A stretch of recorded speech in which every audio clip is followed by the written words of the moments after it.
Hello बच्चों, कैसे हैं आप सब। आई होप कि आप लोग काफ़ी अच्छे होंगे। एंड आज की क्लास आप सभी के डिमांड पर बनाई जा रही है, तो बिल्कुल आप लोग को ध्यान से एंड तक आज के सेशन में बने रहना है।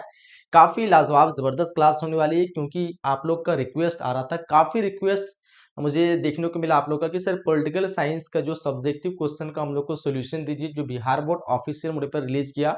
और हम लोग परेशान हैं सब्जेक्टिव क्वेश्चन को लेकर के, तो फिर आप लोग डिमांड करें, आप लोग की डिमांड पे पूरी नहीं करें, जैसा हो सकता है। आप लोग लाइक वगैरह शेयर वगैरह नहीं करते, बट मैं आप लोग की डिमांड जरूर पूरा करता हूं। तो आज आप लोग दिखा दीजिए लाइक शेयर करके कि वाकई में आप लोग भी लाइक और शेयर करते हैं, हमारी क्लास को आप पसंद करते हैं और अधिक से अधिक बच्चों तक शेयर करते हैं। तो फटाफट से आप लोग शेयर कर देंगे आज के सेशन को और स्टार्ट करते हैं हम लोग आज की इस क्लास को, ठीक है। एंड जैसे कि आप सभी को पता होगा, बिहार बोर्ड ने अपना ऑफिशियल मोड पर जो रिलीज किया था, उसमें से 100 ऑब्जेक्टिव था और 100 ऑब्जेक्टिव का हम लोग जो सोल्यूशन कर चुके हैं ना। जो वीडियोस अगर नहीं देखी हैं, आप लोग चैनल में जाइए, मोड पेपर सेक्शन में आपको मिल जाएगा। एंड बाकी जो 30 जो हम लोग को 2 मार्क्स वाले क्वेश्चन है, इसी का आज हम लोग सॉल्यूशन करने वाले हैं। फिर अगर आप लोग का सपोर्ट प्यार देखने को मिला, तो फिर हम लोग 5 मार्क्स वाले जो क्वेश्चन है वो भी नेक्स्ट क्लास में लेके आ जाएंगे, ठीक है। तो आप लोग चाहिए कि अधिक से अधिक इस क्लास को अपने सभी दोस्तों के साथ शेयर करिए, ठीक है। चलिए हम लोग चलते हैं, आज के क्लास को स्टार्ट करते हैं कि हम लोग को सॉल्यूशन जो है किस प्रकार से बनाना है, ठीक है। समझना है कैसे क्वेश्चन को और किस तरह से आपको एग्जाम में जो है आंसर राइटिंग करना है, किस तरह से आप लोग को एग्जाम में लिखना है, ठीक है। क्योंकि 2 मार्क्स वाले क्वेश्चन है, काफी बच्चे जो है पूरा पूरा कॉपी भर देते 2 मार्क्स में, और कोई बच्चे तो कुछ लिखते नहीं। यहाँ पे आपको जो 50 से 100 शब्दों में ही लिखना है। अगर कम से कम आप 25 शब्द लिख सकते हैं, मैक्सिमम आप 100 शब्द लिखेंगे, ठीक है। इससे ज्यादा आपको नहीं लिखना है 2 मार्क्स वाले क्वेश्चन में, ठीक है। तो चलिए हम लोग देखते हैं कि क्वेश्चन वो कौन कौन से क्वेश्चन जो कि आपको पूछे गए थे और किस तरह से आप लोग को उसका आंसर करना है ना। चलिए, फर्स्ट क्वेश्चन आपको जो पूछा गया था, क्वेश्चन कुछ इस प्रकार से था कि सुरक्षा परिषद में जो है निषेध अधिकार होगा, ठीक है। यहाँ पे वी हो गया। निषेध अधिकार जो है यानी वीटो का जो है क्या अर्थ होता है, चलो आप लोग बता दोगे कि सुरक्षा परिषद में जो निषेध अधिकार है, इसके बारे में आपको एग्जाम में लिख आ जाए क्वेश्चन इस तरह से, तो आप क्या आंसर करेंगे। देखो, सुरक्षा परिषद में जो निषेध अधिकार है ना, निषेध अधिकार जो है मेनली 5 ही देश को प्राप्त है। अगर कोई भी कानून पास होता है इंटरनेशनल लेवल पे, और उसमें से कोई भी एक देश जिसको निश्चित अधिकार प्राप्त है, अगर वो रोक कर देता है उस कानून पे, उस चीज पे रोक लगा देता है, तो फिर वो किसी की भी नहीं सुनी जाएगी। तो एक ऐसा कानून है ये, ठीक है। तो इसमें से 5 ही देश है जिसको मिला हुआ है, आप लोग को पता होना चाहिए। फिलहाल इसका आंसर आप लोग किस तरह लिखना है कि सुरक्षा परिषद में वीटो पावर का मतलब होता है निषेध अधिकार।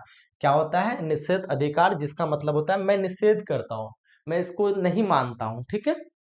यही होता है। एंड इसका मतलब कि अगर कोई अस्थाई सदस्य, आपको पता होगा सुरक्षा परिषद में टोटल 5 अस्थाई सदस्य हैं। कितने हैं? 5 हैं, और 10 अस्थाई सदस्य है। 5 में आप लोग कमेंट बॉक्स में बताइए कि 5 वो कौन कौन से देश है, ठीक है। 5 जो है अस्थाई सदस्य है, किसी प्रस्ताव से सहमत नहीं है। अगर वो इसमें जो भी प्रस्ताव लाया जा रहा है, उस 5 में से कोई भी सहमत अगर नहीं हो रहा है, तो वह वीटो पावर का इस्तेमाल करके, कौन से पावर? वीटो पावर, जिसको कहते हैं निषेध अधिकार, है ना। वीटो पावर का इस्तेमाल करके उस प्रस्ताव को रोक सकता है, और ये चीज जो है आगे नहीं बढ़ेगा। 5 में से किसी को भी अगर नाराजगी हो गई कि ना मैं इस बात से सहमत नहीं हूँ, कोई बिल पास हो रहा है, कुछ भी पास हो रहा है, उस बात से अगर सहमत नहीं हुआ हो कोई भी देश 5 में से, तो फिर वो जो है रिजेक्ट हो जाएगा, वो आगे नहीं बढ़ने वाला, ठीक है। देखो, वीटो जो शब्द है वो लैटिन भाषा का है, जिसका मतलब होता है मैं निषेध करता हूँ। मैं क्या करता हूँ? निषेध करता हूँ। मैं ये चीज को नहीं मानता हूँ, मैं इसको रिजेक्ट करता हूँ, तरह कह सकते हैं आप, ठीक है। ये किसी देश के अधिकारी को एक तरफा रूप से किसी कानून को रोकने का अधिकार है।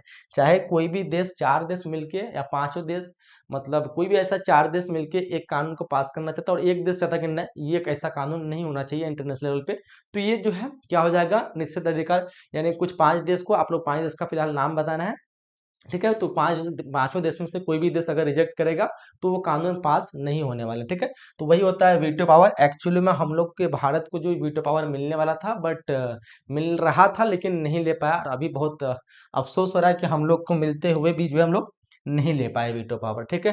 अगर कोई भी ऐसा इंटरनेशनल पे कोई भी कानून पास होता, अगर हम लोग उस चीज पे ना कर देते, तो ये फिर क्या होता है कि वो कानून पास नहीं होता।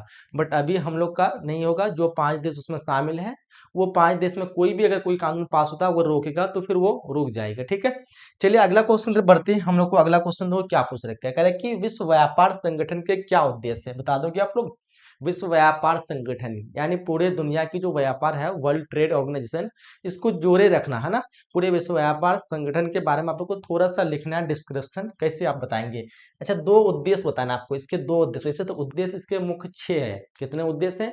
6 उद्देश्य है, बट आपको एग्जाम में 2 ही लिखना है क्योंकि 2 मार्क्स वाले क्वेश्चन है। और मैंने बताया वर्ड ज्यादा से ज्यादा आपको 100 वर्ड होना चाहिए, ज्यादा से ज्यादा।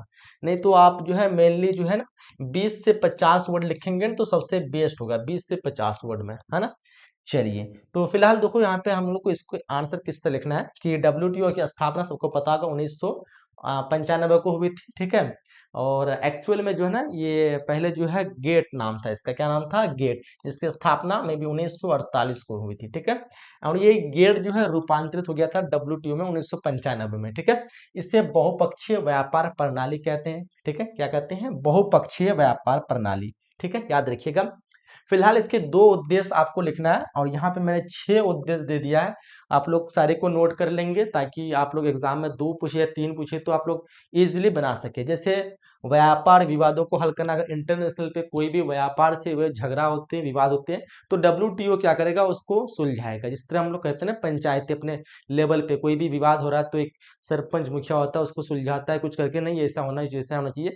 तो पूरे इंटरनेशनल लेवल पे कोई भी विवाद हो रहा है व्यापार को लेकर के, तो क्या करेगा? सुलझाएगा डब्ल्यूटीओ, ठीक है। उसके बाद है अंतर्राष्ट्रीय व्यापार के लिए नियम निर्धारित और क्या कहते हैं निर्धारित करना और लागू करना। अंतर्राष्ट्रीय व्यापार के लिए क्या नियम होना चाहिए, क्या टैक्स लगना चाहिए, क्या वस्तु का मूल्य होना चाहिए, ये सारी चीजों का जो निर्धारण करता है डब्ल्यूटीओ पूरे इंटरनेशनल लेवल पे, ठीक है। आगे के व्यापार उदारीकरण पर बातचीत, निगरानी के लिए एक मंच प्रदान करना, है ना। उसके बाद प्रदर्शित बढ़ावा देना, उसके बाद यह विश्व संसाधनों का अनुमूलन उपयोग करना। फिलहाल आपको 2 पूछ रखा है तो ये सारी चीजें आप लोग देख लीजिए तो ही आप लोग को लिखना है। चलिए अगले क्वेश्चन बढ़ते हैं। आपको अगला क्वेश्चन पूछा गया था कि नक्सलवाद के किन्हीं 2 कारण बताएं। नक्सलवाद के किन्हीं 2 कारण बताएं। नक्सलवाद क्या होता है कि एक दूसरे से नाखुश होना, तो कह सकते हो अपनी भाषा में। फिलहाल देखो आपको लिखना क्या है, नक्सलवाद के मुख्य कारण सामाजिक असमानता, सरकारी असफलता, ठीक है। ये बहुत सारी चीजें होते हैं। सामाजिक असमानता, ठीक है, सरकार की असफलता, ये भी नक्सलवाद में आता है। विकास में कोई भी गड़बड़ी हो रहा है वो भी नक्सलवाद में आता है। जमीनी संघर्ष, कोई जमीनी मामले से कोई संघर्ष होता है या फिर युद्ध वगैरह होता है वो भी नक्सलवाद में आते हैं। सरकारी अनुपस्थिति, ठीक है, इसे बढ़ावा देती है। ये सारी चीजें जो है नक्सलवाद को बढ़ावा देते हैं। लोगों के बीच में आंदोलन, संगठन, ये सारी चीज जो है नक्सलवाद के अंतर्गत आते हैं। तो फिलहाल जो है यहाँ पे आपको 2 कारण पूछा था, मैं यहाँ पे बहुत सारे कारण दे दिया। पहला तो आपको सामाजिक असमानता, सामाजिक असमानता से नक्सलवाद हो सकता है।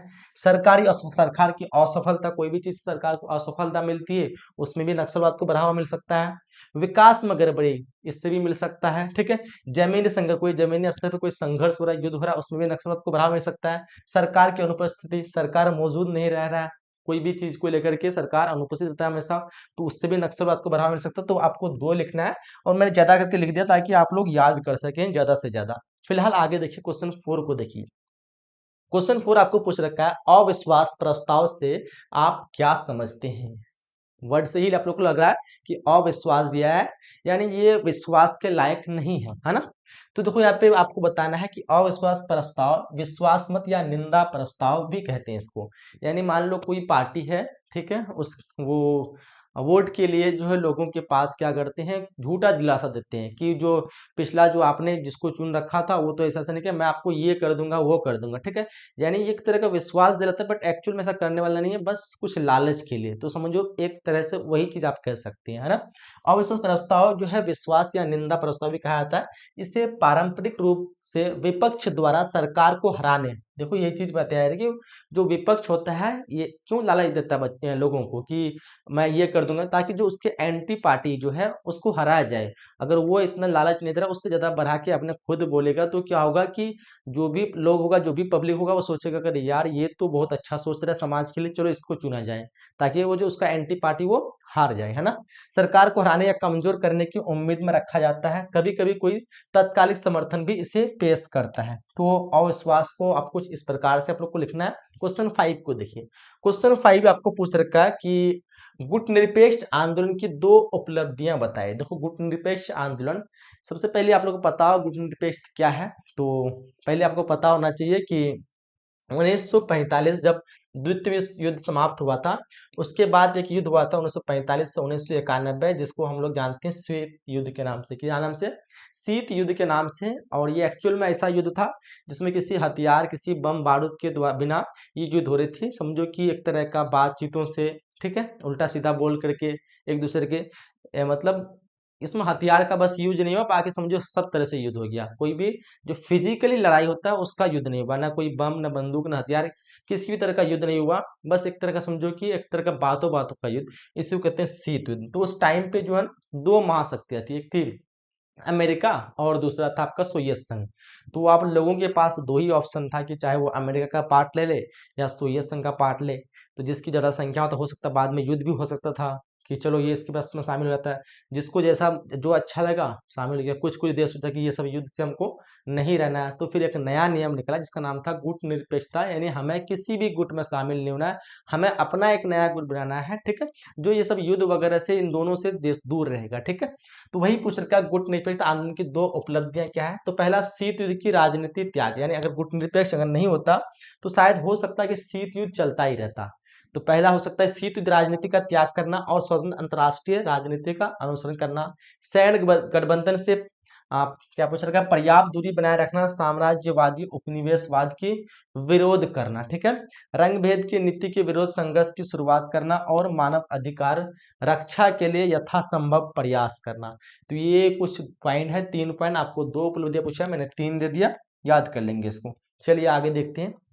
क्वेश्चन 6 पूछ रखा आप लोग को, सार्क, जिसको हम कहते हैं दक्षेस, सार्क के पक्ष में 2 तर्क बताना आप लोग को। सार्क, ठीक है, आपको पता होगा कि सार्क में टोटल जो है अभी 8 देश आते हैं। फिलहाल पहले 7 देश था, बाद 2007 में जो है सार्क में एक नया देश अफगानिस्तान जुड़ा है, ठीक है। और मैंने आप लोग को ट्रिक भी बताया था सार्क के सभी देश याद रखने के लिए, याद रखने का ट्रिक। मैं भी बहुत से बच्चों को याद होगा, अगर नहीं है तो मैंने आपको एक बार लिख दे रहा हूँ। हो सकता है अगर 5 मार्क्स में पूछ लिया जाए या फिर ऑब्जेक्टिव में, तो हम लोग सारे देश को याद रख सके, ठीक है। मैंने बताया था कि बांग्लादेश ने, क्या बताया था, बांग्लादेश ने भारत से भू मापा, ठीक है। ये है कुछ ट्रिक, इस प्रकार से आपको समझ में आया। नहीं आया ना, तो देखो मैं समझाता हूँ। बांग्लादेश से एक हमारा देश बन जाता है बांग्लादेश, ने से बन जाता है नेपाल एक देश, भारत से भारत बन जाता है, से श्रीलंका बन जाता है, भू से भूटान बन जाता है, माँ से मालदीव बन जाता है, पास में पा से पाकिस्तान और आ से अफगानिस्तान। अफगानिस्तान लास्ट वाला देश है जो कि 2007 में जुड़ा था। तो टोटल देखा जाए तो आपके 8 देश होते, ठीक है। बांग्लादेश ने भारत से भू मापा, क्योंकि बांग्लादेश 1971 को अलग हो गया था, तो भारत का एक हिस्सा था, एक तरह दिखाया तो पाकिस्तान बना, पूर्वी पाकिस्तान तो मतलब भारत का ही हिस्सा था। तो भारत से क्या हुआ, सीमा लगाना, ठीक है, सीमा लेके वो जमीन अपनी मापेगा। तो उसी तरह हम लोग एक स्टोरी बनाती है कि बांग्लादेश ने भारत से भू मापा, मतलब इसमें सार्क के सभी सदस्य देश के नाम छिपे हुए, ठीक है। चलिए फिलहाल जो है आपको लिखना है सार्क सदस्य के पक्ष में 2 तर्क बताएं। पहला क्या है कि दक्षिण एशिया के लोगों के कल्याण को बढ़ावा देने एवं उनकी जीवन गुणवत्ता में सुधार करने के लिए एक सार्क जो है बनाया गया। जो दक्षिण एशिया की जो लोग थे जो कि काफी अत्यंत गरीब थे, सभी देश लगभग 7-8 देश मिल करके जो है, ऐसे तो एक्चुअल में दिखाया तो 7 देश ने मिल के स्थापना किया था। कब किया था, तो 1985 को किया था। कब किया था, 1985 को किया था मिलके, कि सारे जो है जो भी यहाँ पे जो गरीबी वगैरह है या फिर जो भी विकास नहीं हो रहा है, सब मिल करके कुछ एक नया प्लानिंग करते हैं, ठीक है। तो इसी को बढ़ावा देने के लिए, जीवन गुणवत्ता को सुधारने के लिए इसकी स्थापना की गई थी। दूसरा पॉइंट लिख सकते हैं, इस क्षेत्र में आर्थिक वृद्धि, सामाजिक प्रगति, सांस्कृतिक विकास तेजी से लाना था और सभी व्यक्ति को जो है गरिमापूर्ण जीवन जीने का अवसर प्रदान करना था, उनकी क्षमताओं का आकलन करना था। इस वजह से भी जो है सार की स्थापना की गई थी, ठीक है। चलिए फिलहाल आगे क्वेश्चन 7 को देखिए। क्वेश्चन 7 आपको क्या पूछ रखा है, ध्यान से आप लोग को सारे क्वेश्चन को नोट करते चलना है, सारे क्वेश्चन को अच्छे से समझते चलना है, क्लास किसी को भी मिस नहीं करना है, बिल्कुल एंड तक पूरे वीडियोस को आपको हर हाल में देखना है और हर एक बच्चे तक पहुंचाना, ये आपकी जिम्मेदारी है, ठीक है। तो इसलिए आप लोग जिम्मेदारी पूर्वक जो है निभाएंगे, जिम्मेदारी को पूरा करने की कोशिश करेंगे, तभी आपका आदत होगा जिम्मेदारी निभाने की। क्वेश्चन 7 करा है, भारतीय राजनीति में क्षेत्रीय दलों की क्या भूमिका है, बता दो कि आप लोग। क्षेत्रीय दल, क्षेत्रीय दल से आपको पता चलता है कि जो अपने क्षेत्र के जो दल होंगे, नेता होंगे, उसी को क्षेत्रीय दल कह सकते हैं अपनी लैंग्वेज में कहे तो। फिलहाल आपको देखना है कैसे आंसर देखना है। राजनीतिक दलों का निर्माण में क्षेत्रीय या प्रादेशिक एक प्रमुख आधार पर क्षेत्रीय दल निर्माण प्रादेशिक हितों की रक्षा के लिए और प्रादेशिक समस्याओं को शीघ्र निपटाने के लिए किया जाता है। मतलब क्या हुआ कि ये जो ऐसा दल होता है, क्योंकि अगर आपको पता होगा कि किसी आप जगह में अगर कोई भी चीज हो रहा है, चाहे न्याय नहीं हो रहा है, वहाँ पे आर्थिक स्थिति खराब है, तो क्या आपको लगता है कि एक बड़ा जो सरकार है वो डायरेक्ट आके आपके घर के आपके गांव बगल में आकर के आपके इंसाफ करे और आपको जो है एक न्याय दिलाए या फिर आपके विकास के लिए वो काम करे? लगता है ऐसा नहीं होगा ना। तो वहाँ पे क्या चाहिए, एक छोटा सा क्षेत्रीय दल चाहिए जो कि उस क्षेत्र का विकास करे। अभी आप जहाँ पे रह रहे हैं तो ऐसा थोड़ी ना कि सरकार आएगा और आपके विकास कर देगा वहाँ पे। तो वहाँ पे क्या चाहिए, एक छोटा सा दल चाहिए। तो एक तरह कह सकते हैं कि एक छोटे छोटे लेवल पे, छोटे छोटे स्तर पे जो दल होते हैं, जो उस चीज के लिए, विकास के लिए कुछ करते हैं और लोगों का विश्वास दिलाते हैं कि हम जो है इस क्षेत्र में इसी में विकास करेंगे। जैसे आपके गांव में ही, आपके मोहल्ले में भी कहीं पे जो है वार्ड सदस्य होते हैं, तो एक वार्ड सदस्य भी एक तरह क्या होगा, एक दल होता है। ठीक है, तो मुखिया भी होता है एक तरह का दल समझो। तो क्या होता है कि क्षेत्र में, अपने क्षेत्र में जो भी दल होते हैं उसी को हम लोग क्षेत्रीय दल कहते हैं। और क्षेत्रीय दल क्यों होते हैं, अपने क्षेत्र के विकास के लिए। ठीक है, चलिए फिलहाल आगे बढ़ते हैं हम लोग। आगे क्वेश्चन पूछ रखा है कि भारतीय संविधान में दिए गए स्वतंत्रता के मौलिक अधिकारों की दो विशेषताओं को लिखिए। कि भारतीय संविधान में जो स्वतंत्रता के दो मौलिक अधिकार दिए गए, उसके दो विशेषताओं को बताना आप लोग को।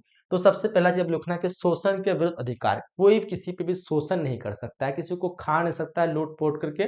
ठीक है, तो शोषण के विरुद्ध अधिकार एक दिया गया। किसी भी धर्म का अनुयायी बनना। कोई भी धर्म का अगर अनुयायी बन रहा है तो उसे कोई रोक नहीं सकता कि आप क्यों धर्म परिवर्तन कर रहे हैं, है ना।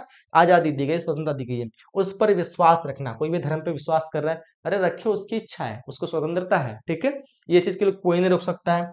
धर्म का प्रचार करना, कोई धर्म का प्रचार कर आप नहीं रोक सकते हैं उसको। यही सारी तो स्वतंत्रता दी गई संविधान में। ठीक है, एंड कोई धर्म शामिल हो रहा है किसी धर्म में, आप नहीं रोक सकते हैं।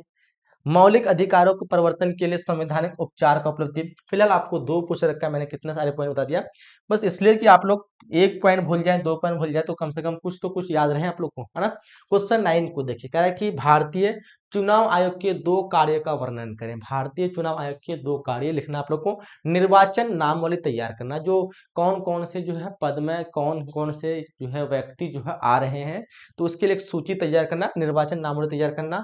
राजनीतिक दलों का पंजीकरण करना, जो राजनीतिक में जो दल आ रहे हैं वो कौन कौन से दल है, उन सब चीज का रजिस्ट्रेशन करना, है ना। ये दो पॉइंट आप लोग को लिखना है। फिलहाल और भी काम है इसके, आपको दो ही बताना है। कह रहा राज्यसभा के दो विशिष्ट शक्तियां बताएं। देखो, दो होते हैं ना, एक होते हैं राज्यसभा, एक होते हैं लोकसभा। राज्यसभा के दो विशिष्ट शक्तियां आपको बताना है कि क्या क्या होते हैं। तो पहले बताना आपको राज्य का प्रतिनिधित्व। राज्यसभा के लिए जो पहला जो हमको पॉइंट लिखना है, राज्यों का प्रतिनिधित्व है। इसमें क्या होता है कि राज्यसभा में सदस्यों का चयन राज्य द्वारा होता है। जो राज्यसभा का एक सदस्य होगा, ठीक है, और उसका चुनाव कौन करेगा, सरकार करेगा। राज्य का जो सरकार है वो उसका चुनाव करेगा, चुनाव करके जो है राज्यसभा में भेजेगा अपने राज्य के प्रति, अपने राज्य के प्रति बोलने के लिए कि इस राज्य में ये कमी है। तो इस तरह अलग अलग स्टेट से जो है, अलग अलग राज्य से, जैसे मान लो टोटल अभी 28 राज्य है ना। 28 राज्य से क्या होगा, 28 राज्य का प्रतिनिधि होगा, और वहां पे 28 राज्य का प्रतिनिधि जाकर के राज्यसभा में जाएगा और राज्यसभा में अपने राज्य के लिए मांग लगाएगा, गुहार लगाएगा कि मेरे राज्य में ये होना चाहिए, ये होना चाहिए। तो ये सारे जो प्रतिनिधि जो चुनता है, वहां के राज्य सरकार चुनता है किसी भी राज्य का। ठीक है, तो पहला पॉइंट आपको यही पूछ रखा है हम लोग को कि राज्यों का प्रतिनिधित्व है। और राज्यों का प्रतिनिधित्व कौन चुनता है, राज्य का जो सरकार होता है वही चुनता है। ठीक है, 28 राज्य है तो 28 राज्य का 28 राज्य प्रतिनिधित्व होगा। और ये सारे ज्यादा कहाँ पे आता है, राज्यसभा में जाता है, और वहां जाकर के अपने अपने राज्य के प्रति बोलता है। राज्यसभा में सदस्यों का चयन राज्यों के द्वारा होता है, इसमें राज्यों का प्रतिनिधित्व होता है। यहाँ राज्यों का एक समान मात्रा में प्रतिनिधित्व मिलता है। सभी कोई जो एक समान मात्रा में प्रतिनिधित्व मिलता है, जो सभी राज्यों के हित में न्यायिक और संसदीय कार्यों में शामिल होते हैं, है ना। ये पूछ रखा है, जो सभी राज्यों के लिए, एक अपने राज्यों के लिए एक होता है हित कि मेरे राज्य में क्या मांग है, नहीं मांग है, वो सारी चीजें राज्यों का क्या बोलते हैं, राज्यसभा में जाके बोल सकता है। दूसरा पॉइंट लिखते हैं संविधान में संशोधन। अगर कोई संविधान में संशोधन लाना है तो सभी जो है, जितने भी राज्य है, सभी राज्य के अगर ये मिलेंगे, प्रतिनिधि मिलेंगे, तो वो मिलकर के कुछ संशोधन, संविधान में कुछ चीजों को सुधारने की जरूरत पड़ेगी, तो ये लोग कहेंगे सब मिलके, अगर ज्यादा चीजें, अगर वोट मिलता है तो वो संशोधन भी हो सकता है। ठीक है। तो ये राष्ट्रसभा के द्वारा हो सकता है। दो चीजें आप लोग को लिखना है, दो शक्तियों को लिखना है कि ये क्या क्या कर सकता है। पहला तो सब जो है एक जगह जाएगा, बैठक करेगा, अपने राज्य के प्रति कुछ भी मांग सकता है। ठीक है। दूसरा जो है सब राज्य के प्रतिनिधि मिलकर के कुछ संविधान में अगर गड़बड़ी है या फिर कुछ बदलाव चाहिए तो सब बोलेगा तो जरूर वो बदलाव किया जा सकता है। भारत में मानव अधिकार की स्थिति पर एक संक्षिप्त टिप्पणी लिखने हैं। देखो क्वेश्चन 11 को आप लोग किस तरह बताना है। मानव अधिकार यानी मानव का अधिकार जो है वही। ठीक है। देखो मानव अधिकार वो हक होता है जो व्यक्ति को जन्म से ही मिलता है। मानव अधिकार ऐसा हक होता है जो व्यक्ति को जन्म से ही मिलता है। ठीक है। इंसानियत, संवेदना, स्वतंत्रता के समृद्ध होना, मानव अधिकार व्यक्ति को इज्जत, न्याय प्रदान करना बिना किसी भेदभाव के, यह हक सभी लोग के लिए बराबर होते हैं। ये सारी चीजें जो है जन्म से मिलते हैं। इंसानियत हो गया, लोगों का इज्जत करना, किसी भी धर्म के खिलाफ न बोलना। ठीक है। ये सारे तो मानव अधिकार में आता है। ठीक है। चाहे वो किसी भी जाति हो, धर्म हो, कैसा रंग हो, तो इस तरह के कोई भी बुरा भला कमेंट नहीं करना। आप किसी भी गाली उल्टा सीधा नहीं दे सकते हैं। तो ये सारी चीजें मानव अधिकार में आ जाती हैं। आपको इसी के बारे में ऐसे ही लिखना है। ठीक है। तो ये सारी चीजें जन्म से ही उसको मिलता है, तो आप लोग को लिख लेंगे इजीली। चलिए आगे देखिए क्वेश्चन 12 को। क्वेश्चन आपको 12 क्या पूछ रखा है कि भारत के प्रधानमंत्री के किन्हीं दो शक्तियों का वर्णन करें। कि भारत के प्रधानमंत्री की दो शक्तियां क्या क्या हो सकती हैं, बताओगे आप लोग। चलो जी।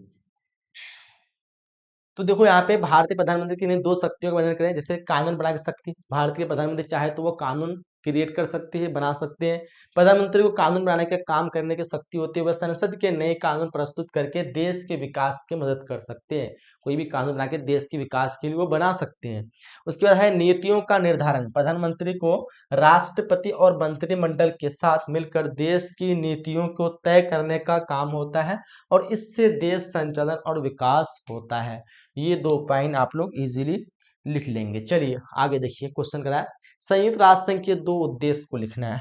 देखो संयुक्त राष्ट्र संघ जिसकी स्थापना 1945 को होती है जब द्वितीय विश्व युद्ध समाप्त होती है। इससे पहले जो है राष्ट्र संघ बना था जो कि 1920 को बना था। ठीक है। ये फेल हो गया और दोबारा जो है युद्ध हो गया। पहला विश्व युद्ध हुआ था तो उसके बाद उसके बाद राष्ट्र संघ बना था। फिर जब राष्ट्र संघ बना उसके बाद भी द्वितीय विश्व युद्ध हो गया 1939 को और 1945 को खत्म हुआ। तब बना संयुक्त राष्ट्र संघ 24 अक्टूबर 1945 को जो संयुक्त राष्ट्र संघ की स्थापना होती है। ठीक है। और इसका मुख्य जो उद्देश्य होता है कि फ्यूचर में कभी भी और ऐसा युद्ध ना हो। ठीक है। जिससे इतना नुकसान, इस तरह की आर्थिक स्थिति खराब, इस तरह से लोगों की मौत, ऐसा चीजें दोबारा ना हो उसके लिए संयुक्त राष्ट्र संघ का निर्माण हुआ था। अब पूछ रखा आपको इसके दो उद्देश्य क्या है, तो डेफिनेटली आप लोग बता देंगे कि जब इस चीज की इस पर्पज से बनाया गया तो क्या उद्देश्य होते हैं। लोगों की रक्षा करना, सुरक्षा देना, कोई भी विवाद हो रहा है उसको सुलझाना, है ना। कभी भी ऐसा कोई भी ऐसा युद्ध ना हो, लोगों को शांति बनाए रखना, ये सारी चीज हो सकता है। तो देख लेते हैं अंतर्राष्ट्रीय शांति सुरक्षा। बताया आप लोग को संयुक्त राष्ट्र संघ का मुख्य उद्देश्य क्या हो सकता है, अंतर्राष्ट्रीय शांति सुरक्षा को सुनिश्चित करना। इसके लिए वो अलग अलग देश के बीच संघर्ष सुलझाने और सामान्यता को शांति बनाए रखना। कोई भी चीज अगर कहीं पे कुछ लफड़ा वगैरह हो रहा है तो सभी देशों में, कहीं कोई सा भी देश हो इंटरनेशनल लेवल पे, उसको शांति बनाए रखना। उसके बाद विकास और मानव अधिकारों का संरक्षण। कोई भी देश अगर पीछे जा रहा है उसके विकास के लिए कुछ कदम उठाना, लोगों को जो है शिक्षा में बढ़ावा देना, गरीबी हटाना, मानव अधिकार के लिए रक्षा करना, ये सारी चीजें जो है ये कर सकता है इंटरनेशनल लेवल पे संयुक्त राष्ट्र संघ। इसके उद्देश्य हैं और भी इसके अलावा काफी कई उद्देश्य हैं, फिलहाल आपको दो बताना है। चलिए कह रहे हम लोग को भारत के संदर्भ में सहयोग संघवाद से आप क्या समझते हैं। तो देखो सहयोग संघवाद सोचता है कि सभी लोग साथ मिलकर विकास करें। क्या मतलब होता है, सभी लोग साथ मिलकर के विकास करें। जैसे आप लोग नहीं कर रहे, सभी लोग मिलकर शेयर करेंगे, सभी लोग मिलकर पढ़ेंगे तो कितना अच्छा रहेगा। सब कोई फर्स्ट डिवीजन करेगा, सब कोई पास अच्छा मार्क्स करेगा, लेकिन आप लोग चाहते नहीं है। तो वही चीज तो कहना चाहते हैं यहाँ पे भारत संदर्भ में सहयोग संघवाद का मतलब क्या होता है कि सभी लोग का ये सोच होना चाहिए कि सभी लोग साथ मिलकर के विकास करें। ये अलग अलग समुदाय हो, चाहे वो किसी भी धर्म से हो, किसी भी जात से हो, कहीं से भी हो, भी सामान्य सहयोग और समृद्धि की भावना को बढ़ावा देता है। किसी भी चीज को सब मिल करके इस चीज को बढ़ावा देना कि नहीं ये चीज भूल जाओ कि तुम कहाँ से हो, तुम ऊपर हो, नीचे हो, बड़ा हो, छोटा हो, सब मिलके कुछ अच्छा करते हैं, है ना। इससे समाज में समानता और सहयोग की भावना मिलती है, एक दूसरे की मदद की भावना मिलती है। जाहिर सी बात है सब मिलेगा तो एक दूसरे, कोई भी गरीब रहेगा तो गरीब रह पाएगा, नहीं रह पाएगा, उसको सहयोग मिलेगा, उसको साथ मिलेगा। कोई भी लफड़ा झगड़ा हो रहा है उसको साथ देगा तो क्या कहेगा, हाँ मेरे साथ जो है और भी लोग हैं, मेरे साथ न्याय हो रहा है। तो ऐसी स्थिति आ जाएगी जब सब ये चीज हो जाएगा तो ठीक है। तो भारत के संदर्भ में सहयोग संघवाद को समझाना है तो आप लोग इजिली लिख लेंगे, ठीक है। नहीं लिख पाएंगे तो आप लोग को याद आ जाना चाहिए कि हाँ हम लोग शेयर नहीं कर रहे थे, लाइक नहीं कर रहे थे और बच्चे तक नहीं पहुंचा रहे थे, बच्चों की मदद नहीं कर रहे थे, मतलब वही चीज था। तो आज से हम लोग को करना है, तो वो क्वेश्चन हम लोग को याद रहेगा। भारतीय संसदीय व्यवस्था की दो विशेषताओं को लिखें। तो पहला विशेषता क्या है, दो सदनों की व्यवस्था। भारतीय संसद में दो सदन होते हैं, एक लोकसभा एक राज्यसभा। लोकसभा जनता के द्वारा चयन बनती है, जबकि राज्यसभा जो है प्रतिनिधि सरकार बनाते हैं। अभी आप जो लोकसभा चुनते हैं, लोग आम जनता इलेक्शन में जाते हैं, अब चुनाव जो भी आता है और जा करके अपना वोट डालते हैं और इस तरह लोकसभा बनता है वहाँ पे। लेकिन जबकि राज्यसभा में जो है बनता है क्या कि आप जो है राज्यसभा में किसी मंत्री को यानी कुछ मंत्री को चूज करते हैं, ठीक है, और मंत्री चुनता है कि राज्यसभा में जाने वाला वो व्यक्ति कौन होगा, ठीक है। तो दो सदन होते हैं, एक होते हैं राज्यसभा, एक होते हैं लोकसभा। लोकसभा का चुनाव हम खुद करते हैं और राज्यसभा में जो जाने वाले व्यक्ति होते हैं उसका उस राज्य के सरकार करते हैं, ठीक है। चयन प्रक्रिया में क्या होता है, संसदों का चयन निर्वाचन के माध्यम से होता है। जो संसद होते हैं उसका चयन निर्वाचन वोट के द्वारा होता है, जबकि जो राज्यसभा होते हैं उसका चयन राज्य सरकार करते हैं। चलिए आगे बढ़ते हैं हम लोग। कह रहे हम लोग को भारत में पंचायती राज संस्थाओं में महिलाओं की क्या भूमिका है। तो पंचायती राज में महिलाओं की जो अधिकता दिलाने के लिए 33% सीट आरक्षित है। 33% सीट जो क्या है आरक्षित है, इस पे कोई नहीं ले सकता, कोई कब्जा नहीं, वो सीट हमेशा खाली रहेगा। महिला आएगी उस चीज के लिए अप्लाई करेगा, अगर आ रही है तो ठीक, नहीं आ रही तो वो सीट खाली। तो ये 33% जो महिलाओं के लिए आरक्षित है, ठीक है। इन्हें निर्णय लेने, समाज में शिक्षा स्वास्थ्य जैसे क्षेत्रों में सहभागिता मिलती है और महिलाएं जो है पांचों को अम, महिला को पांचों को प्रशिक्षण दिया जाता है ताकि वह समाज में और अधिक योगदान दे, ठीक है। असली आरक्षण दे क्योंकि महिलाएं आगे नहीं बढ़ती है, वो जो है एक तो ऐसी ही जॉब वगैरह या फिर ऐसी ही जो है कोई काम के लिए नहीं चाहती है कि आगे जाके कुछ करे, ठीक है। तो इस वजह से आरक्षण है ताकि उसको लालच हो कि हमारे लिए सीट खाली है, हमको जाना चाहिए, ठीक है। तो इस वजह से भी आरक्षण दी गई है। चलिए आगे देखिए, कर हम लोग को राजतंत्र और गणतंत्र में क्या अंतर है। काफी इजी क्वेश्चन है। राजतंत्र मतलब राजाओं का शासन, जो राजा करते शासन उसको राजतंत्र कहते हैं, और गणतंत्र मतलब लोगों का शासन जो लोग करते हैं।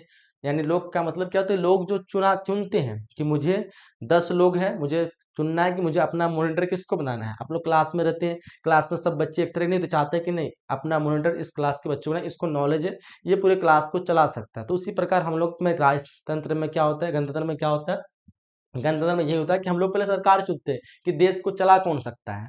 तो ये हमारा गणतंत्र। और राजतंत्र में क्या होता है कि राजा खुद चुनता है कि अगला राजा होगा कौन। आप जनता को कोई नहीं सुनता है, ठीक है। अगर कोई राजा है तो आप वो राजा चुनेगा, अब मुझे अपने बेटे को किसको राजा बनाना है वो चुनता है, ठीक है। तो यही दोनों अंतर है। राजतंत्र में क्या होता है कि राजा जो होता है वो अपने मर्जी से शासन करता है, और गणतंत्र में क्या होता है कि लोग चुनता है, अब चाहे वो चुन सकता है, जब चाहे उसको हटा सकता है, ठीक है।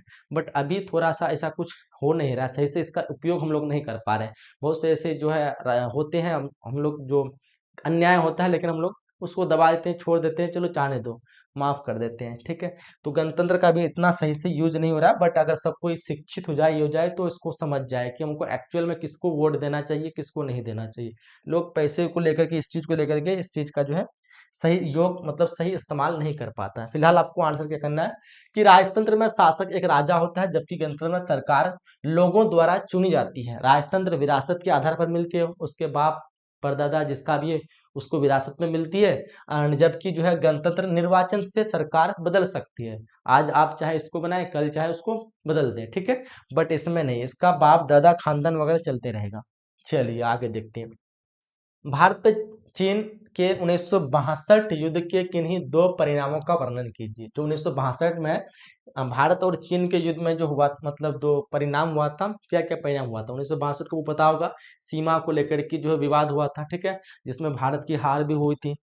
तो देखो क्या परिणाम हुआ था कि सीमा पर बदलाव हो गया। कैसे, क्योंकि युद्ध के बाद जो चीन के अक्साई जो क्षेत्र है वो कब्जा कर लिया चीन वाले ने, ठीक है, जिससे सीमा में क्या हो गया, चेंजिंग, भारतीय सीमा में परिवर्तन हो गया।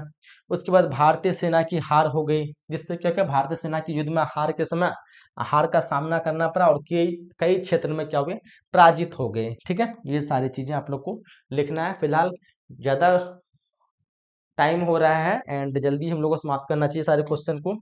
चलते जल्दी करते हैं। क्षेत्रवाद क्या होता है, क्षेत्रवाद मतलब अपने क्षेत्र से लगाव। अब देखो आप लोग कभी स्टेट लेवल पे देखो, आपको अपने राज्य से लगाव होगा, है ना। आप पूरे इंडिया में देखेंगे, अगर देश को कंपेयर करेंगे तो आपको अपने देश से लगाव है। अगर वहीं पे स्टेट्स की बात करें तो आपको अपने स्टेट से लगाव होता है। फिर वहीं पे अगर आप किसी डिस्ट्रिक्ट लेवल पे जाए तो आपको अपने डिस्ट्रिक्ट से लगाव होता है। फिर वहीं पे अगर आप किसी क्षेत्र पे बात आए तो आप अब जिस डिस्ट्रिक्ट के किसी विशेष क्षेत्र से आते हैं तो उस क्षेत्र से लगाव होता है। अगर आप पंचायत लेवल पे तो आपको अपने पंचायत से लगाव होता है। अगर आप किसी गांव से है तो आपको अपने गांव से लगाव होता है।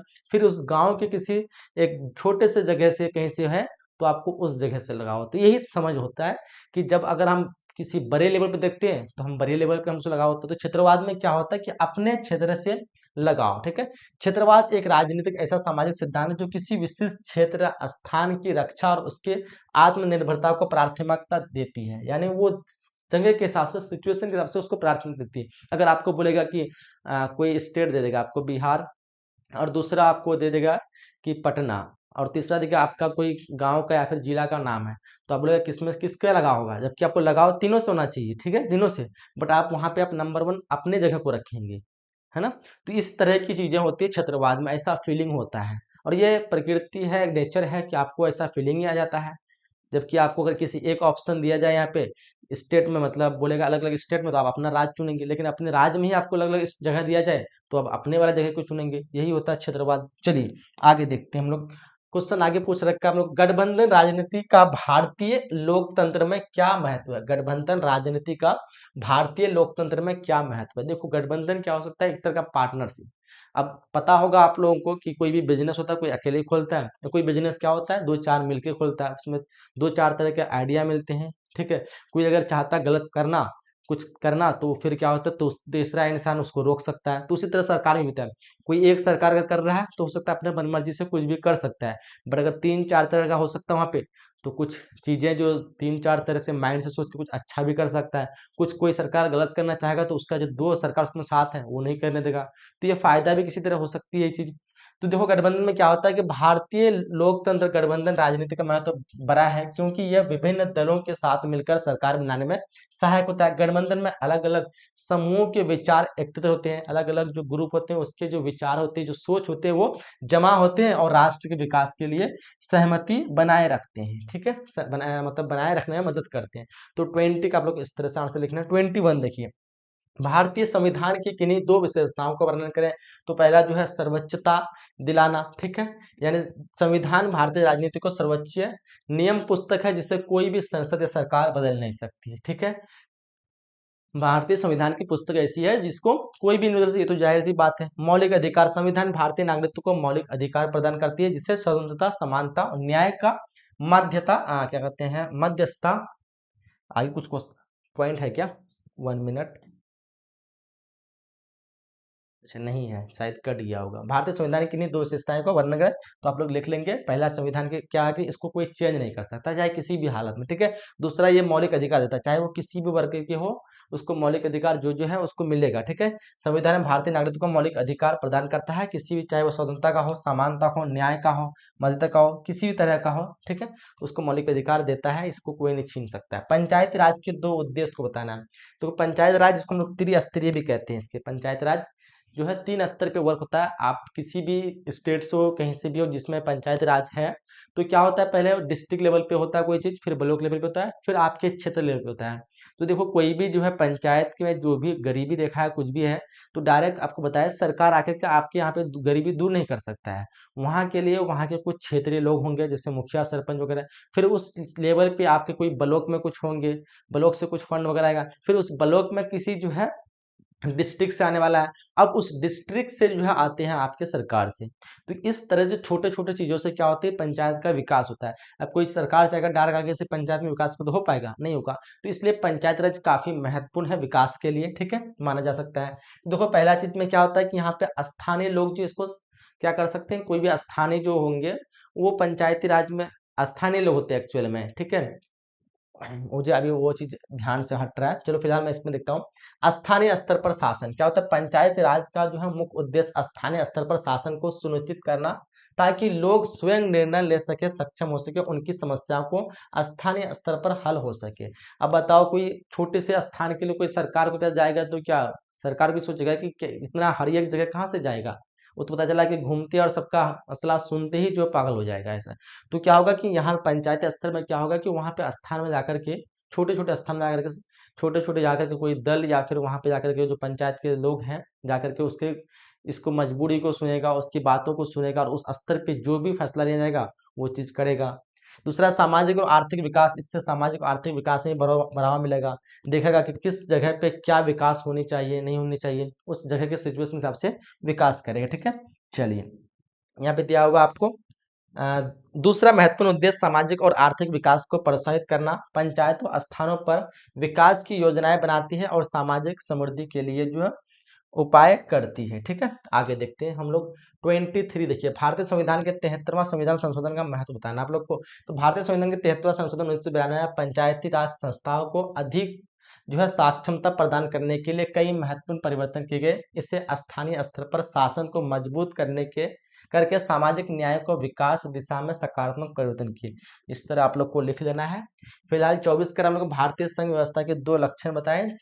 टाइम ज्यादा हो रहा है इसलिए हम लोग जल्दी जल्दी समाप्त कर रहे हैं। ठीक है, भारतीय संघ व्यवस्था के 2 लक्षण बताना आप लोग को। जैसे पहला है भारतीय संघ व्यवस्था के 2 लक्षण क्या है? संघ केंद्र शासित प्रदेश। भारतीय संघ व्यवस्था के 2 लक्षण क्या है? संघ केंद्र शासन, केंद्र शासन। इसमें क्या होते हैं कि सरकार का प्रमुख अधिकार होता है।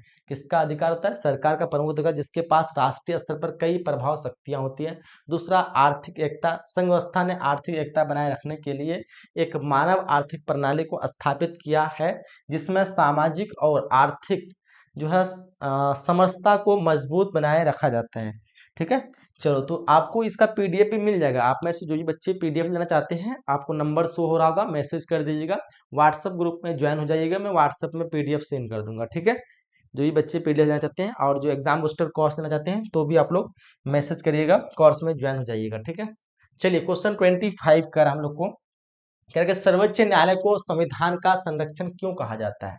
तो सर्वोच्च न्यायालय को संविधान का संरक्षण मतलब संविधान को बचाए रखने में सर्वोच्च न्यायालय का काफी योगदान है। अगर सर्वोच्च न्यायालय जिस दिन बिगड़ गया तो पता समझो कि संविधान पूरा खत्म। तो इसलिए कह सकते हैं हम लोग सर्वोच्च न्यायालय को संविधान का संरक्षण माना जाता है, क्योंकि यह न्याय की सर्वोच्च प्राधिकरण है। न्याय दिलाने की सबसे जो ऊंचा जो लेवल कहेंगे पूरा संविधान पे चलने वाला, तो वह हमारा सर्वोच्च न्यायालय, जो भारतीय संविधान की धाराओं का पालन करके, ठीक है, जो उसमें धाराएं जो कही गई है उसका पूरा प्रॉपर पालन करके, ठीक है, संरक्षण के लिए जिम्मेदार होता है। और इसका कार्य न्याय को सुनिश्चित करना और संविधान के अनुसार न्याय दिलाना होता है, न्याय देना होता है। ठीक है, इसलिए संविधान का संरक्षक कहते हैं सर्वोच्च न्यायालय को। 26 नंबर क्वेश्चन देखिए, लोकसभा के वित्तीय शक्ति पर जो है संक्षिप्त टिप्पणी लिखें। लोकसभा की वित्तीय शक्ति, देखो लोकसभा की वित्तीय शक्ति भारत संविधान के तहत वित्तीय मुद्दों पर, वित्तीय मतलब क्या होता है? फाइनेंस, जो पैसे का लेन देन वाला होता है। ठीक है, वित्तीय मुद्दों पर निर्णय लेने की अधिकारित होती है। यह बजट पारित किया जाता है, वित्तीय विधायकों पर वोटिंग होती है और सरकार को वित्तीय नीतियों का निर्धारण करने का अधिकार होता है। ठीक है, चलिए भारतीय संविधान में दिए गए किन्हीं 2 मौलिक कर्तव्यों को बताएं। तो पहला, सभी नागरिक को समानता। भारतीय संविधान में सभी नागरिक को क्या है? समानता दिया गया, चाहे वो ऊंचा हो नीचा हो, किसी भी धर्म, सबको लिए समानता जन्म से ही। ठीक है, एक तो ये चीज हो गया, आप लोग देख लीजिए। एंड स्वतंत्रता का अधिकार, हर एक को आजादी है, वो कोई भी धर्म बदल सकता है, किसी भी धर्म में जा सकता है, किसी के खिलाफ कोई भी गलत करे उसके खिलाफ आवाज उठा सकता है। ठीक है, ये सारी चीजें उसको स्वतंत्रता दिया गया है। ठीक है, चलिए आगे देखते हैं हम लोग। कह रहा है कि भारतीय संविधान के प्रस्तावना का महत्व को बताना है। देखो संविधान की प्रस्तावना एक महत्वपूर्ण भाग है जो संविधान के प्रमुख विचार और मूल अभिप्रेत को व्यक्त करती है। इसमें नागरिक को यह मौलिक अधिकार, राजनीतिक उद्देश्य, नैतिक मूल्य स्थापित करने में मदद करती है, जिससे एक सुशासन बनाए रखने का मार्गदर्शन होता है। ये चीज आप लोग को लिख लेना है। चलो जल्दी जल्दी मैं लोग कर रहा हूँ, वीडियो ज्यादा लॉन्ग होते आ रही है। भारतीय राष्ट्रीय के वीटो शक्ति पर एक संक्षिप्त लिखा है। वीटो शक्ति जिस तरह हम लोग बताए थे एक अंतर्राष्ट्रीय लेवल पे वीटो शक्ति था, उसी तरह जो है यहाँ पे वीटो शक्ति आपको भारतीय लेवल पे पूछ रखा है। भारतीय राष्ट्रपति के वीटो शक्ति पर संक्षिप्त टिप्पणी लिखे। मान लो कोई भी कानून पास हो रहा है और वो पास होकर के सीधा जो है बढ़ जा रहा है आगे, ठीक है, जब तक वो मतलब कानून को पढ़ करके राष्ट्रपति सिग्नेचर नहीं करेगा तब तक वो कानून जो है भारत पे लागू नहीं होगा। ठीक है, तो यही चीज है। तो राष्ट्रपति के पास एक ऐसा पावर होता है कि चाहे तो सारा दुनिया उस कानून के ऊपर क्या कर दिया, पास कर दिया, मतलब सारा दुनिया के मतलब पूरे इंडिया में, बट राष्ट्रपति उस चीज को इनकार कर दिया तो फिर वो कानून पास नहीं होने वाला है।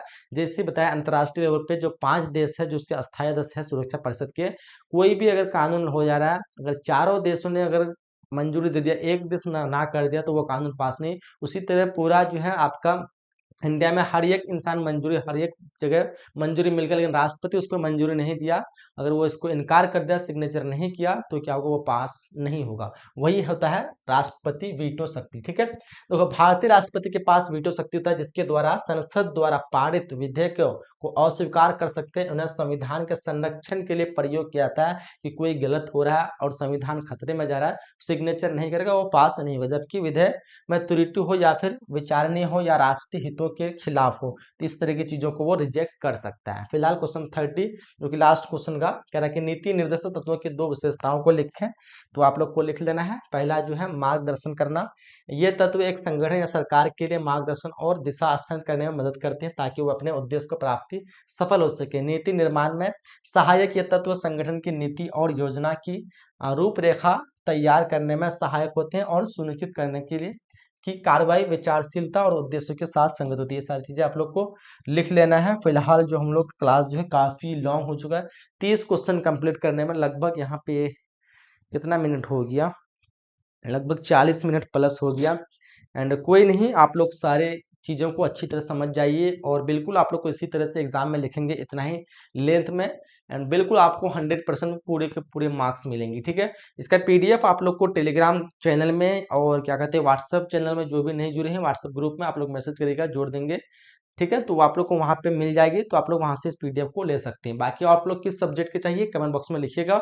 इस वीडियो को अधिक से अधिक शेयर होना चाहिए, जितना आप लोग शेयर करेंगे, जितना आप लोग लाइक करेंगे, आपकी डिमांड पे सारी ख्वाहिशें पूरी कराई जाएगी। ठीक है, मिलते हैं हम लोग अगले सेशन में, अगली क्लास में। जब तक के लिए जय हिंद, जय Bharat and thanks for watching.